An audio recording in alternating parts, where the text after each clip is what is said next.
Hi, my name is Alex Andrew, and in this short demonstration we'll be showing you how to install, configure and collect data from a number of Oracle databases. We're using the Lime2 application. As you can see, the application is very lightweight. It's 85 meg in size, and when we install the application, it's a very quick application install process. You can choose the path of the installation, and you can agree to the license terms and conditions, and you can click install. The application is, think of it like a two-tier application. We use a SQLite database backend, and that database is very scalable, can scale up to a terabyte of data. It also uses a WPF C# built GUI that's on the front end of the application, and all we're really doing in the application is collecting to the number of databases and collecting all the information that we want to get. As you can see, the installation at the moment is processing the XML files to install all the correct files for that install. One thing we need to bear in mind is that clients quite often have very disparate environments. They don't often have the ability to connect to every single database because of different network segments, so the application is lightweight enough to install on a variety of different local subnets, so local administrative teams can run the application and data can be consolidated at a later time. So when the application is fully installed, we'll be able to get on and show a bit more about it. As you can see now, it's extracting all the files it requires, and it will shortly be showing the application running.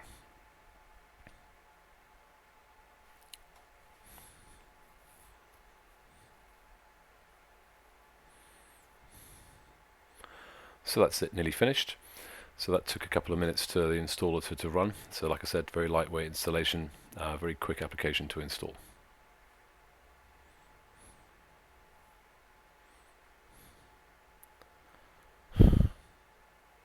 Right, that's it finished now.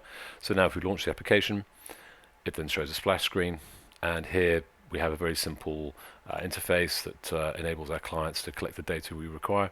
So you can see here the live button means the database has been successfully created, and here we have a configuration screen. This is where we mainly be working to configure any connections with the database. This is where we'll be doing testing connections, where we'll be auditing, and we'll be collecting all the data we need.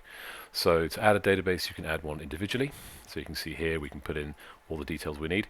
In terms of connections, we require the IP address, we require the database name or the SID, we require the port, the username, passwords of both the system and database. But to add that for hundreds of databases takes quite a long time, so instead we have an import configuration. As you can see here, we have a file which we've pre-configured, which has all the connection parameters we need. This is all dealt with on the client side, so we don't ever get to see any of the usernames and passwords. This is all blanked out in terms of what we do. However, our clients can fill this in using a spreadsheet, and then they're controlling all that information they need when they import. So if I just then choose that import, it then has imported those 5 assets. You can see there was some naming issue here, so I'm just going to call that Linux. It's our Linux box, and if I hit return, now we can actually go in and test the connections. And you can see here it's gone off to connect all to all the different databases and all the different servers. So in terms of connectivity, we don't really recommend using sysdba, but in our test lab that's perfectly acceptable. We recommend customers create a service account, and that service account should have the right privileges to be able to select any data, any table. We also have a script that they can do to create a user which has all of the correct select grants for each individual query that's run. So in terms of operating system, we only need we don't need root or administrative access, but in our environment here we can have that. We can get our customers to create a service account to connect to that using the privileges required to collect the data. So for example, if we'd specified an incorrect username, we test that connection again, we should be able to see here that there will be an issue with the connection. It's going to try and connect as it is with a username brew rather than root, and you should shortly see that it's unavailable to connect to. So if we fix that, we can also see that in the error log, you can see there's an exception that means that we can't actually permission deny password, we can't get to that machine particularly. So then if we fix that connection issue, we'll put in root as the correct username, and then we'll just tidy that up by testing the connection again. And as you can see straight away, we're using SSH to connect to root, so it's pretty quick. And for Windows, we're using WMI calls directly to the OS. So that's all the configuration complete. Clients typically have hundreds of databases, or can just have a couple. Doesn't really matter. The other nice thing is to collect the database data, it's platform independent, so we don't need to have the operating system information. If a client has got very restrictive environments, it's sometimes very useful. So the way the application is built means that we don't need to have that OS connection. It's obviously very important to have it to collect the CPU information we need. However, some clients may want to run that process manually. So now let's do the audit. So we're ready to go. We've selected all the assets we want to audit. We can choose all of them or just a number of them. And we've done the connection test already, so now we're going to choose the audit button. So now it's, as you can see in the bottom window, it's collecting all the different script outputs that are required by the Oracle LMS, or now they're known as the Glass team, and all the outputs are now collected for all those servers. And to be fair, it doesn't really take very long. So from installation to data collection, our clients can get moving very, very quickly. There's no huge infrastructure to put in place. There's no additional servers to acquire. They can create this on a VM, let that VM access all the environments and go and collect all the data they need.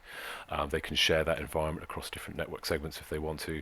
And you can see here, it's finished. So that's really the speed and time it takes to audit 5 databases. So when the database is bigger and older, have more data, it may take a bit longer, but typically it's not a very, very long process at all. So what does that give our clients? You can see here in the reporting section, it's now automatically building from the backend database and creating the reports that it needs to.